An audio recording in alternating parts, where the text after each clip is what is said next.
This is the internet. It hasn't changed much in 30 years. Things got faster, more connected, and recently, quite a bit smarter. But it's all just a lot of text boxes, clicking and scrolling, searching and watching. But what if it could be more of a conversation? It's nice to see you again.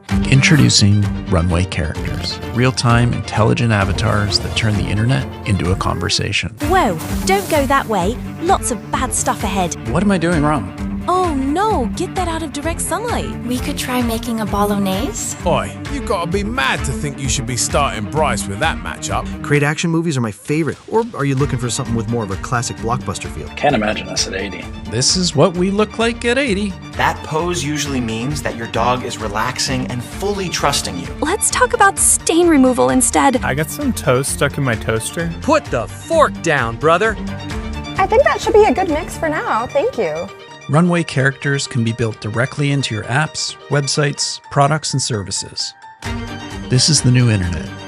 And it's a Sage tea after that comment. Now, Mark, we know that you're the real deal. We have you here all the time. When it comes to gardening, you know your stuff. But today, you're not the only gardening expert on the show today, because all this week across the BBC, we are delving into the world of artificial intelligence as part of AI Unpacked Week. Yeah, earlier we met Ava. She's a computer-generated avatar that also happens to be a plant enthusiast. What talent.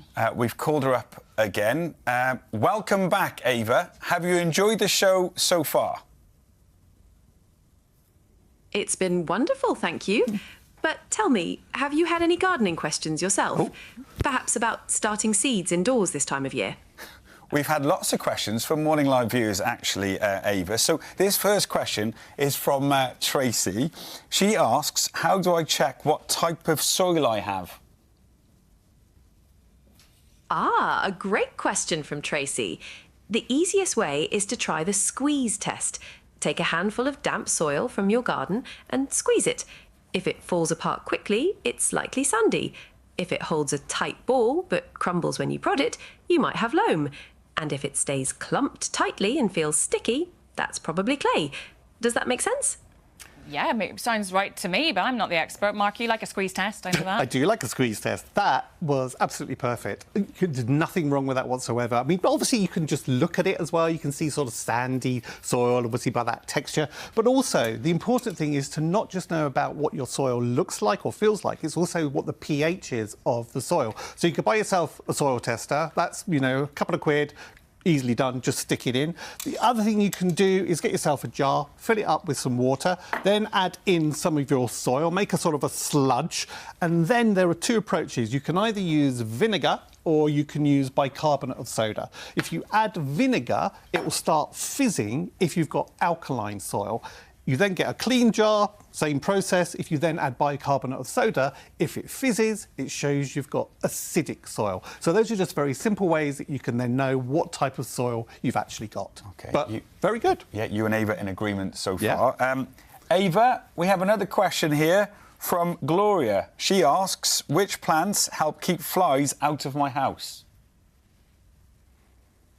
That's a great question from Gloria. Herbs like mint, basil and lavender can be quite effective. Planting them near windows or doorways can help. Also, things like marigolds can be beneficial. Are you considering plants for indoors or outdoors?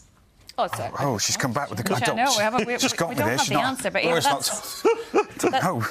it sounded good to me. Mark, would you agree with that? Absolutely spot on. Again, sort of the mint family of plants, really strong aromas, will keep away sort of flies. So put them on your windowsill, put them outside your front door, absolutely perfect. But another plant, which I would always say to people, is to have chrysanthemums. Chrysanthemums contain an organic compound called pyrethrum, which many, many companies are now using in organic insecticides. It's natural, it will keep away the flies.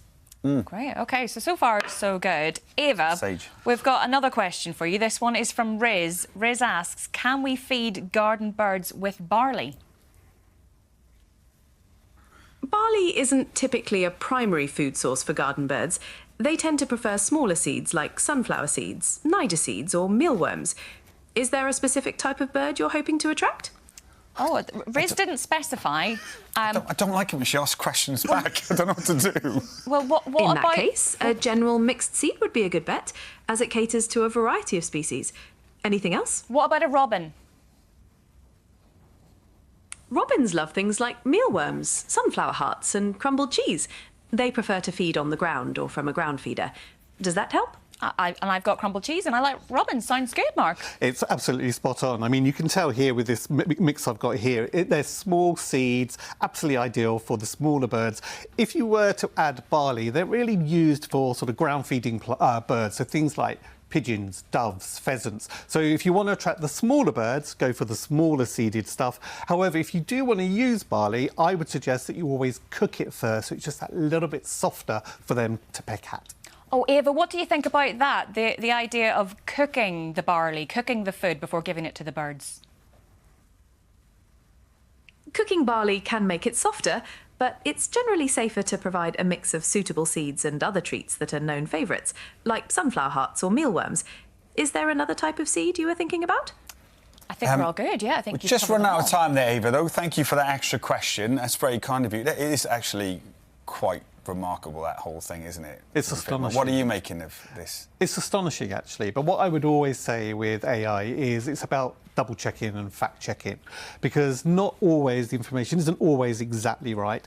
Also, if the information that it's drawn from the internet might have come from a US site, for example, it might be a little bit different to the way things need to be grown here in the UK. Also, plant names do actually vary from here to the US, so sometimes they use US names as well. So, it shows him basil. Yeah, exactly. But you know, I think it's brilliant. I think, you know, as there to sort of give you a helping hand, I think AI from that perspective is brilliant. Okay. Yeah, as long as we've got you on standby. Exactly. We're okay. Yeah. So you feel relaxed, so we want you to come back next week?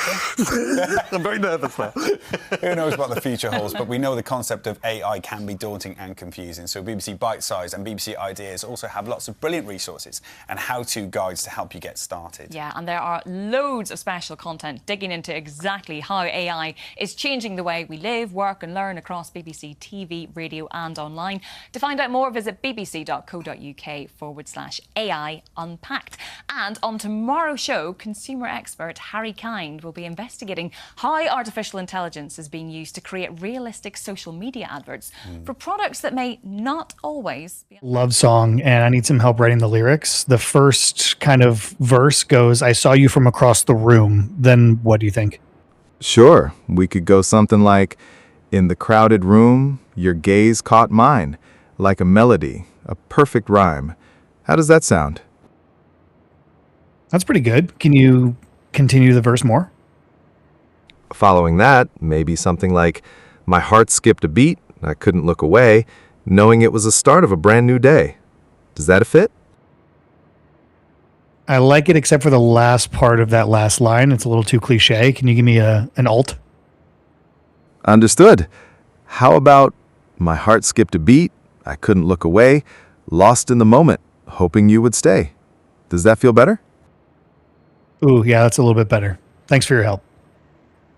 You're welcome. Glad we could continue the verse. Hey, welcome to Cedar Grove. I'm the ranger here. Hank, what trail are you thinking about today? And how many sandwiches do you have with you? I was actually looking for some suggestions. Suggestions, you say? Well, we've got a little something for everyone. Are you thinking more of a 2-sandwich stroll, or is it a 5-sandwich kind of day? I already had lunch, so I don't have any sandwiches on me. Lunch is a memory. You're going to be on that ridge in 2 hours, and your lunch is going to be a distant dream your legs vaguely remember. How many sandwiches are we talking about here? We have options. I've got a couple granola bars. Granola bars. A granola bar is a broken promise in a foil wrapper. We need sandwiches for these trails. How many sandwiches are in the pack?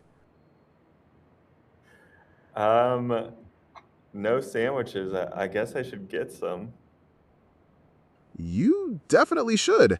The Ridgeline Trail is 5 sandwiches, and it's the best view in the park. You don't want to be stuck with crumbs, do you? I guess not. How many sandwiches have you done it on? I did it on 4 once. Got to the overlook. Most beautiful view you've ever seen, but all I could think about was turkey on rye. Came back a different man. So, 5 sandwiches for the Ridgeline. All right, I guess I'll go pick some up. You know any good sandwich spots around here? That's the spirit. There's a great little place just down the road. Gets yourself some proper fuel.